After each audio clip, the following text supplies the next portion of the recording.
এত সুন্দর ব্যবস্থাপনা আল্লাহ তাআলা আমাদেরকে দুনিয়ার বুকে জান্নাতের বাগানে বসার তৌফিক দান করেছেন।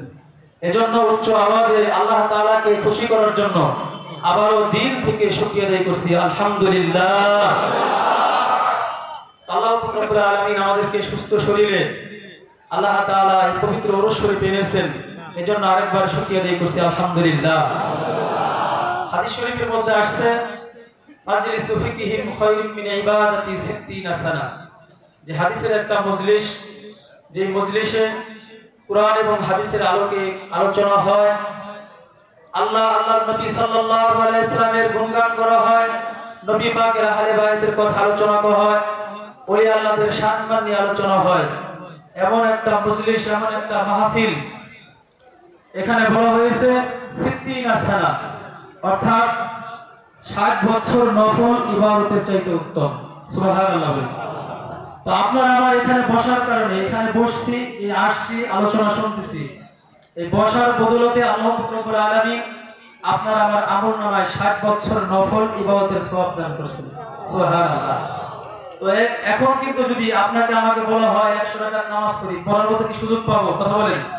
কিন্তু এই মাহফিলে শুধু বসলাম, এই বসার খাতিরে মাজলিসু ফিকহিম খায়রুম মিন ইবাদাতি 60 সানা, যে মজলিসে বসার কারণে আপনার আমার আমলনামায় মহান রব্বুল আলামিন 60 বছর নফল ইবাদতের সওয়াব দান করেছেন। সুবহানাল্লাহ, সুবহানাল্লাহ। আল্লাহ রাব্বুল আলামিন যেন আজকের এই পবিত্র ওরস শরীফকে যেন কবুল করে নেয়, সকলে বলি আমিন। কাল কিয়ামতের ময়দানে এবং আল্লাহ তাআলা যখন জান্নাতের ফয়সালা করবেন, এমন একটা পরিবেশ, এমন একটা মাহফিল, এমন একটা মজলিস আমরা পাবো কি পাবো না বলেন? অবশ্যই দিন পাবো। ওই দিন কিন্তু আল্লাহ তাআলা আমাদেরকে হাজির করবেন, বলে আলহামদুলিল্লাহ। আল্লাহ রাব্বুল আলামিন আমাদেরকে দুনিয়ার বুকে জান্নাতের বাগানে বসার তৌফিক দান করেছেন।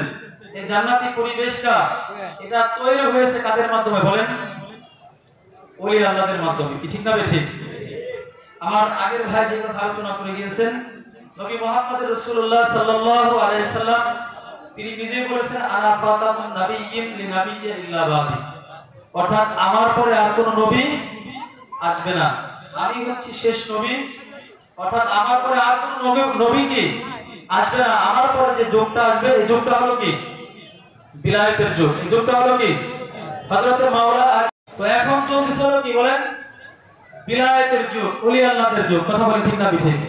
আরেকটা বিষয় আমাদের ক্লিয়ার হইতে হবে, যে যাই কিছু বলুক না কেন, আমরা বিশেষ করে আমরা বাংলাদেশের মানুষ যতটুকু ইতিহাস পড়ছি, আমাদের ভারত বাংলাদেশ, আমাদের এই দেশে কিন্তু কোনো নবী রাসূল আসেন নাই। আসছে নাকি? কি কথা বলেন? কোন ইতিহাস দেখাইতে পারবেন যে বাংলার জমিনে কোন নবী আগমন করছে? নবীর সেই বাণী আসছে, আল্লাহর কোরআন আসছে, নবীর কথা আসছে, হাদিস, নবীর সুন্নাহ আমাদের মাঝে আসছে, কিন্তু এটা আমরা পেয়েছি ওলি আল্লাহদের মাধ্যম দিয়ে। কি কথা বলেন ঠিক না ঠিক? হযরত শাহজালাল এক শাহপরাণ, আমরা বিশেষ করে নবম শ্রেণীর বইতে আমাদের এই ইংলিশে গল্পটা ছিল, হযরত শাহজালাল এক শাহপরাণ, তিনি এরকম ভাবে শাহজালাল এবং শাহপরাণ তিনি সিলেটে আগমন করেছেন, ওইখানে গৌর গোবিন্দর সাথে যুদ্ধ হয়েছে, অনেক লম্বা ঘটনা। তো আমাদের দেশে যদি আমরা ইসলাম পেয়ে থাকি, আমাদের মুখে যদি দাড়ি এসে থাকে, আমাদের মাথায় যদি টুপি এসে থাকে, তাহলে এই ওলি আল্লাহদের মাধ্যম দিয়ে আসছে। কি কথা বলেন ঠিক না ঠিক?